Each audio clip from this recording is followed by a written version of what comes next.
So after our last video, 10K Rotator asked if QuickNode could also do a video on Solana Kit for Web3.js users. And yes, Mr. Rotator, yes we can. Solana Kit, formerly known as Web3.js version 2, is the current gen Solana tech for JavaScript and TypeScript, made by Anza, formerly known as Solana Labs.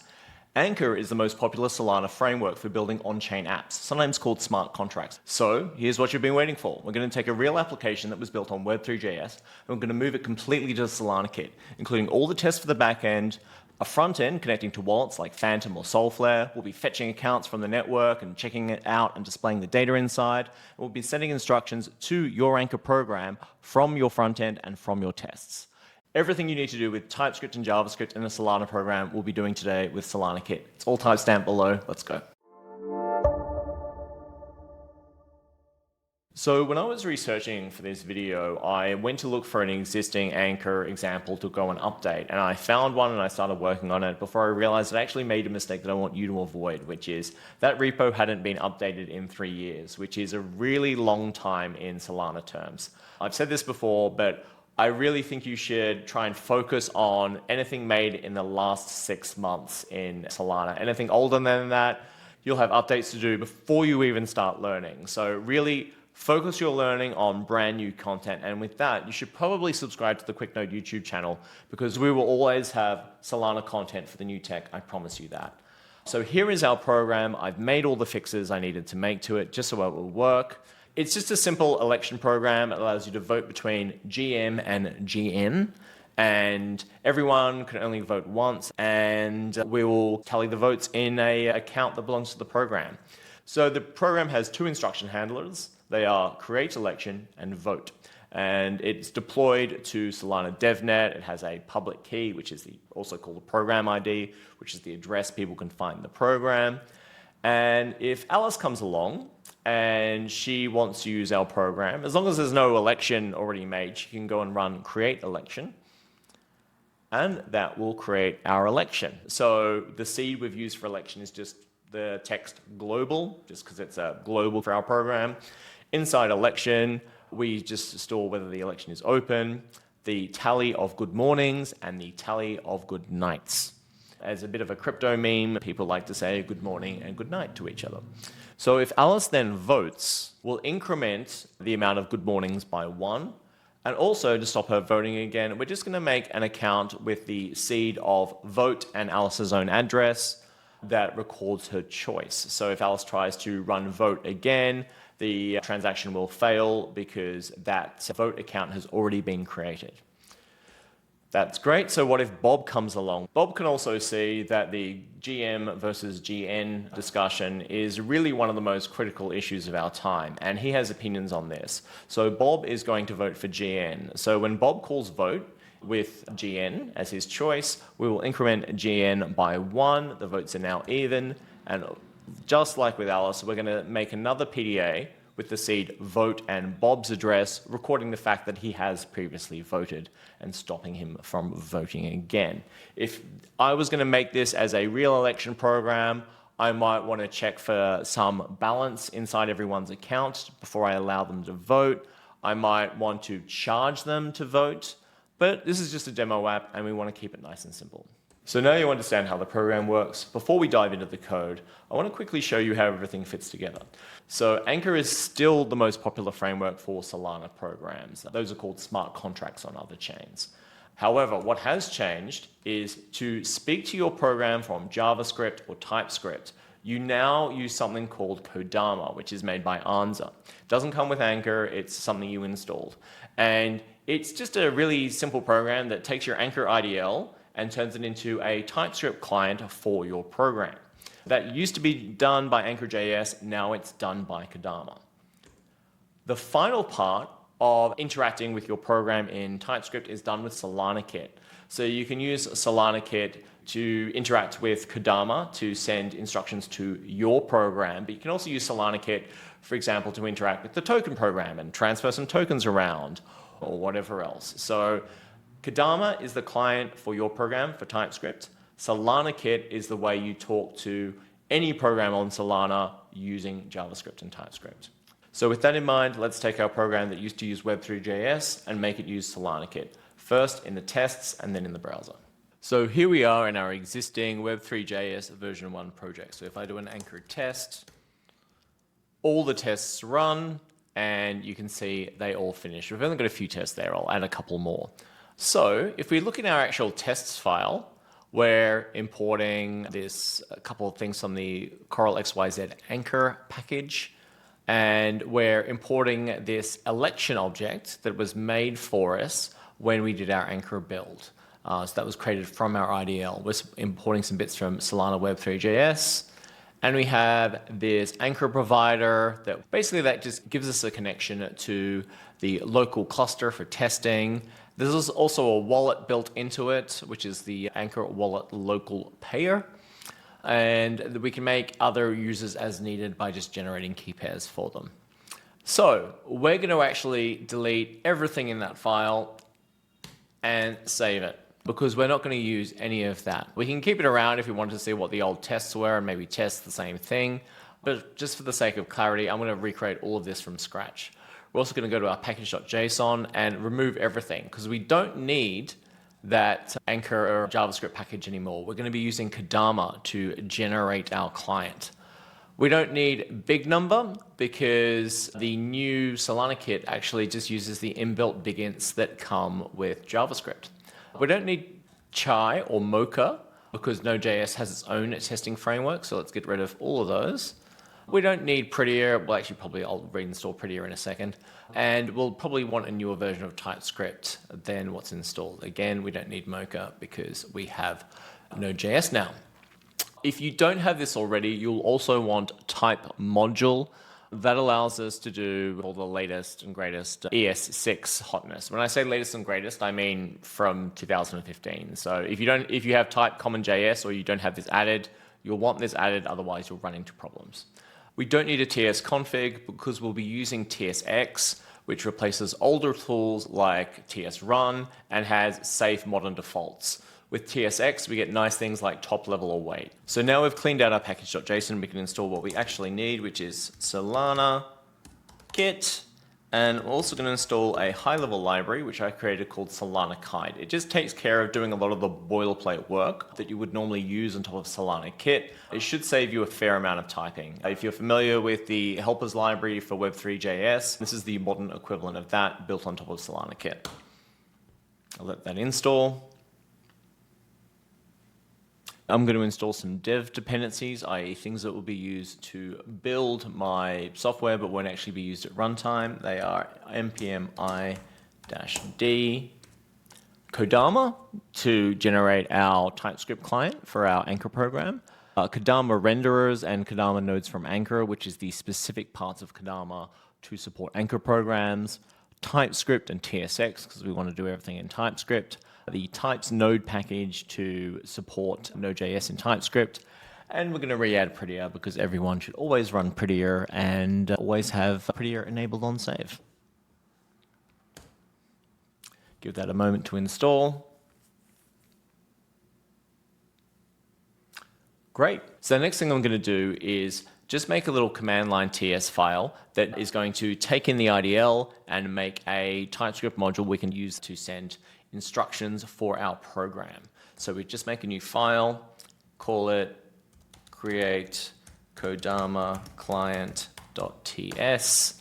And I'm going to paste this, and you can paste it too. This isn't specific to my program. We'll take any Anchor IDL, whatever is in the target IDL directory, load it up, throw it into Codama, and create the Codama client in the dist.js client directory. It's some real boring stuff. One thing that is slightly cool here that I want to point out is that we're using top level await here. You'll see in all the code that I'm creating for QuickNode now, we're not worrying about all these like wrapper functions. If you use TSX and you have type module in your package.json, you don't need to worry about things like that. So we can actually do things like await load anchor IDL, and it just works.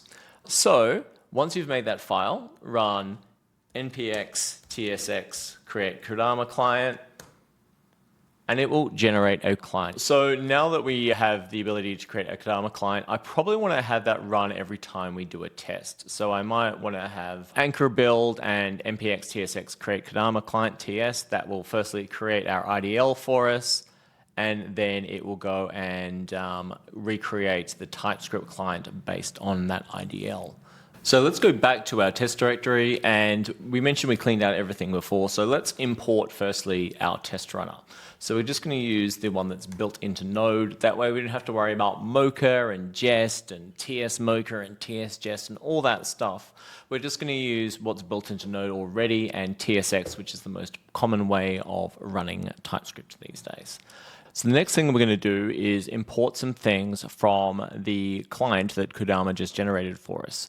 So we'll firstly import the whole thing as program client, and we'll get it from the dis.js client. That's where create Codama client saved it. And then we're going to import a couple of things which are specific to my program. So they'll have different names in your program. So for example, I have a struct called election. So one of the things that Codama will do is generate a little function to go and decode the election struct, which becomes get election decoder. So if you have something else, if you're running an auction program, you'll have get auction decoder. If you're running a program that has bets, you will have get bet decoder, etc. Likewise, if you have some constants you're exporting as well, they will be in your client, and again, they will be named after the actual struct. So my struct is called election, so I have election discriminator. Finally, we'll import our things from Solana Kit. So we'll be using the key pair signer and address types. We'll be using maybe account. Finally, we'll import connect and connection from Solana Kit. Connect in Solana Kit just gives us a really easy way to connect to any network on Solana with some sensible defaults. We can override that if we want to. You still have all the flexibility that Solana Kit gives you, but in this case, connecting to DevNet is literally const connection equals connect DevNet. It's designed to save you a bunch of time, and you'll see that throughout this tutorial. The next thing that I'm going to do after that is just make a little function to quickly stringify objects. So I'm going to set up an alias for console log, and I'm going to set up a function called stringify, which is just JSON stringify, but it's set up to also handle bigint values. Because bigints didn't exist when JSON was first created, you need to specify some rules about what to do when you see a bigint. So this just allows us to log objects that use bigints, which is the replacement for BNJS, if you remember that from Web3.js version 1. We no longer need BNJS. We have bigints built into JavaScript, but we need to tell JSON how to handle them. So that's what that function does. So the next thing I'm going to do is create just a skeleton of the actual tests. So I'll paste that in. And really, so we're going to describe the election. We're going to test that Alice creates an election for the public to vote on. We'll test that Alice votes for GM. We'll test that Bob votes for GN. And we'll add some more tests later. Right at the beginning, we are going to set types we're going to use. The first thing is that rather than having what they called key pairs in Web3.js, we now have key pair signers, and they're actually native JavaScript web crypto key pairs. You can generate them with a function called generate key pair signers, but we're going to look at a more efficient way to do that in a second. We're going to have an election, which is an address. In Web3.js, we actually would have called this a pub key. But the funny thing is, election was never actually a pub key. Solana has many different types of addresses. Some of them are on the curve, like Alice's own address, Bob's own address, and where we're deploying the program to. But program-derived addresses are specifically not pub keys. There, you can see election, that little dot is off the curve. It is not a pub key. It's just a Solana address made from a particular seed. One of the things I actually really like. We also have this connection. This is from Solana Kit, and all it is a thin wrapper around RPC and RPC subscriptions that runs a couple of factory functions for you so you can spend more time making things and less time typing. So the final thing I want to add there is just a type for get elections. All it is a function that I'm going to create that's going to get a struct of a particular type. In my case, it's elections. In your case, it can be anything else. So it's an array of maybe an account of whatever type we want. We're going to make that function in a second. We're going to specify the type for it here. So now that we have that done, we can connect to our local cluster. And that's going to look a little bit like this. So we have our connection, which we just await the connect function from Kite. That's going to do all the necessary work of creating like transports and RPCs for us. The default for connect is just to connect to localhost, but you can specify any other named network, or you can specify an RPC and RPC subscriptions URL if you know the URLs. or you can specify some custom transport of what you like. The whole point with Kite is to have defaults. The next thing I'll do is make Alice and Bob. I could just do generate key pair, signer twice, and add some sol to these accounts with awaiting airdrop. Again, I'm just going to use one of the helpers that comes with Kite called create wallets that makes multiple wallets, in this case 2, and by default gives them some Solana to play with. If you remember in Web3.js version 1, we use the anchor provider, which has some amount of sol pre-provided. But for anything else, we'd have to go and create a key pair and do airdrops. With Solana Kit, there are no pre-existing accounts, so you do have to make those accounts yourselves. But Kite has these useful functions just to make those wallets and do those airdrops in one step. The next thing we're going to do is calculate the address for election. Again, I'm going to use another little Kite helper here. It's called get PDA and bump. And we just specify our own program's address and our seed. So in this case, it's just this seed of the string election, and that will give us a PDA and a bump address, which I'll talk about another time, for the string election. That's where we're going to save our election account. Lastly, I was talking about this earlier, we're going to make a function to get all the elections. Now, this is specific to my program, but it will look almost exactly the same for your program. Just replace the word election for some other struct in your anchor program. So get elections is a function, and I'm going to use this thing called get accounts factory, which creates a get accounts for some specific struct. So I'm going to specify my program address. I'm going to specify the discriminator I use for election, and I'm going to use get election decoder, which I imported before, to tell Kite how to decode elections. That means I can now call get elections, and it will get all the elections in the program. And now I mentioned before there's only one election we're making because our seeds are literally just the word election. So there's only one election account, but get elections will return an array, which will always have one item in it. Again, if you're getting anything else in your own program, if you're getting bets, if you're getting events, if you're getting liquidity pool information, you will use get accounts factory to get a function that pulls down all the accounts of that particular type. So everything's set up now. Let's go and create the tests so that Alice can create an election. So we're going to do that. And this is what it's going to look like. Firstly, we need to make an instruction to create an election. And again, this is specific to this program. You'll have something different in your own program. But in my anchor program, I have an instruction handler called create election. So if I want to use create election, I can call my Codama client with program get create election instruction, and that will generate an instruction for that create election instruction handler to process. So when we run program client get create election instruction, we now have an instruction, and then we can go and send a transaction from that instruction. Alice is going to pay, and our transaction will go through. Again, this is just using some of the helpers available in Kite. After that, we will log the transaction signature. So with just that part complete, just making elections, it's probably time just to run the test. We'll add the other tests in a second, but I just want to make sure everything works right now. I'm going to pop open anchor.toml and show you the test command I'm running, which is npx tsx, and we're passing some options to node, which is we're using the node test and the test reporter equals spec option. These just make the test look pretty. And we're just running all the TS files in the tests directory.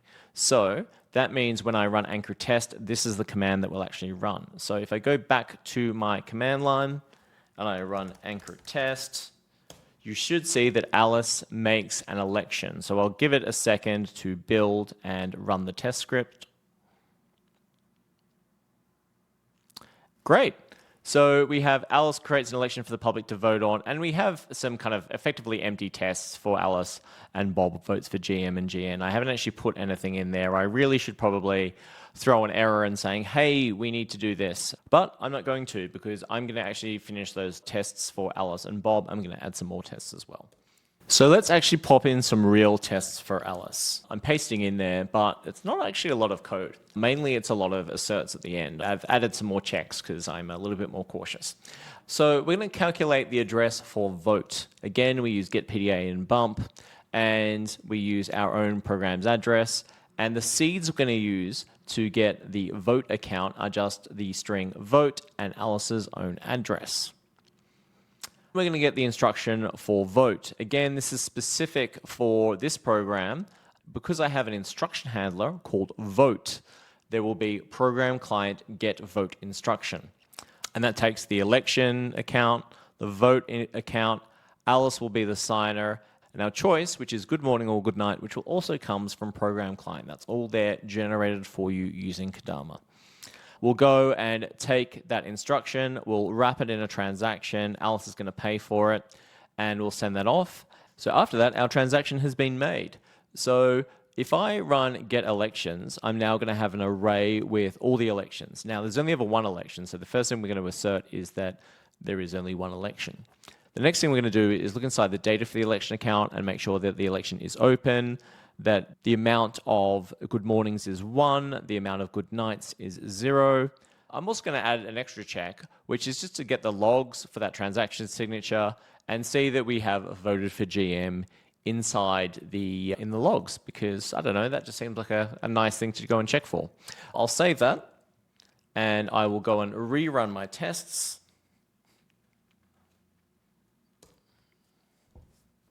There we go. So Alice votes for GM has run now. You can actually see it takes a lot longer than it took when it was just completely empty. The Bob one, you can tell, goes by really quickly because it doesn't have any real content yet. But yeah, you can see that test is working. So let's add Bob's tests, and they'll be pretty similar to Alice's tests. They'll just be flipped around a little bit. So for example, the address for where we will save Bob's vote will be made from the seed's vote and Bob's address. The instruction for Bob to vote will be in the same election, but we're going to record his vote in a different vote account, and where Bob will sign the transaction, and Bob is going to choose something different from Alice because he likes evenings more than he likes mornings. Just like before, we're going to send a transaction from that instruction, and we'll get all the elections again. We still expect there to be one election, and we'll just make sure that GMs and GNs are now even. There should be 1 each now that Alice has voted good morning and Bob has voted good night. We'll do the same thing with the logs as well. We just want to check the logs for the transaction and just make sure we see the voted for GN in the transaction logs. Save that, go back to our terminal, and let's run this again. So all our tests now have some real content in them and they all pass. I'm going to add one more test, which wasn't in the original program, which was just to make sure that Alice can't vote twice, or really anyone can't vote twice. I'm just going to come in as Alice again and use the same vote account and the same vote instruction. And you'll see when we run that transaction, it actually fails and it throws an error. And if you look inside that error message, you'll see the string account already in use. That's because we record everybody's vote in their vote account. And if somebody already has a vote account, we will throw up an error and we won't allow them to vote a second time. So if I flip back to my terminal, run all those tests again, and all those tests pass. Great, Alice can't vote twice. So we've taken an app using Web3.js, cleaned out a bunch of legacy code, built a TypeScript client to send instructions to our Anchor app using Codama, and converted all the tests to use Solana Kit. The last part is to add a web frontend using Solana Kit to sign transactions with wallet apps like Phantom and SolFlare, which we'll send to our Anchor app. Before we do that, I'm going to put our program onto Solana DevNet. The reason for that is not every individual wallet supports local net. Wallet providers, you know who you are. So if I do Anchor deploy, provide a cluster DevNet, we'll deploy to Solana DevNet. Now this is going to take a little bit of DevNet Sol. If you don't have some DevNet Sol already, you'll want to use the Solana faucet. QuickNode has a great Solana faucet that is ready for you. Our deploy is successful. Here's our program ID. I've actually done an Anchor keys sync already, just to double check that the keys in Anchor actually match the addresses on Solana DevNet. They're all correct. So we're going to add a React frontend to our program, and we're going to put it in the web directory, which is pretty much a standard place for it. This is an entire React app, but I will cover the most important parts so you can build this for your own program. The full repo will be linked in the show notes. As well as that, there's also a standalone example you can copy into the web app in your own programs. By default, that's just configured to send transactions to the system program, but you can use this guide to change that to send transactions to your own programs. So in that program, we have Solana Kit and Solana React. which is the package for React support for Solana, the wallet standard packages, which is what provides the abstraction layer between different browser-based apps and different wallets, plus all the normal React bits and pieces that we need. We're going to add Solana Kite to save us a little bit of typing, and we've got the UI package. We're going to use the system program. That's pretty much about it. Everything else here is standard React. If you look in the web source directory, I'm going to show you the file connection context provider, because this is the thing that allows us to use our Kite connection. So we're going to wrap this Solana RPC URL and RPC subscriptions URL that are provided by our wallet into a Kite connection object that we can call from any of our components.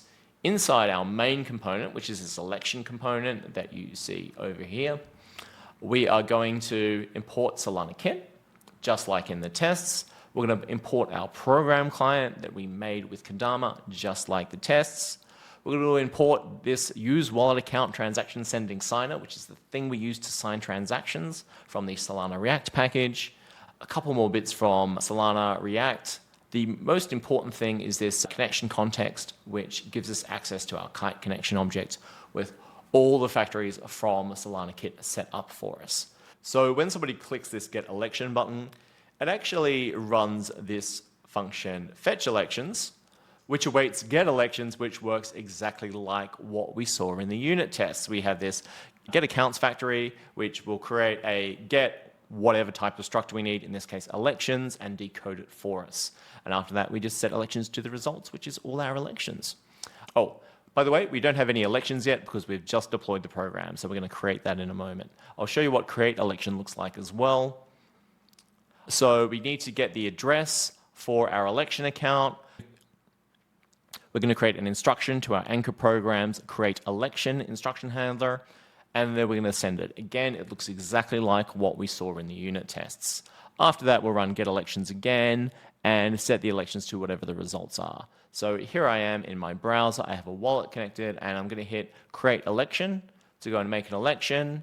I will approve that transaction, spend 16 cents worth of DevNet Sol, click approve, and you can see my balance just updated. I'll click get elections again, and now we can see it's actually an even match. There are 0 votes for GM and 0 votes for GN. So I'm not sure whether you prefer day or night. I don't know, I think I'm more of a nighttime guy, so I'm going to vote GN. I will approve that transaction, spend 14 cents of DevNet Sol, and I'm going to click update election again, and you can see it is now 100%. Everyone is voting for good evening. You can also see the raw data from our election account because we're showing it here. We're using our same JSON serializer you saw before that can handle big ints, and you can see the data inside each election is open, is true, good mornings are 0, and good nights are 1. That's great. So what if we connect a different wallet? So here I am in Chrome, and if I connect a different wallet account, you'll see the balance is different up the top there. And if I go and hit vote GM, and I approve that transaction, and I update the election again, see that votes are now even. And of course, if I go back to my original browser, where I was connected as that first account, and I go and update election, you will see that it updates there as well. So today we've taken an Anchor app that was entirely using Web3.js. We've got rid of a bunch of old legacy code. We've replaced the Anchor.js with Codama to create the client for our application, and replaced all the tests and all the browser code with new Solana Kit based equivalents. So we're going to be doing a lot more with Anchor and with Solana Kit over the next few months. My role at QuickNode is purely Solana developer relations, and that means I'll be bringing you Solana content continuously. So I hope you like this video, and I'll see you in the next one.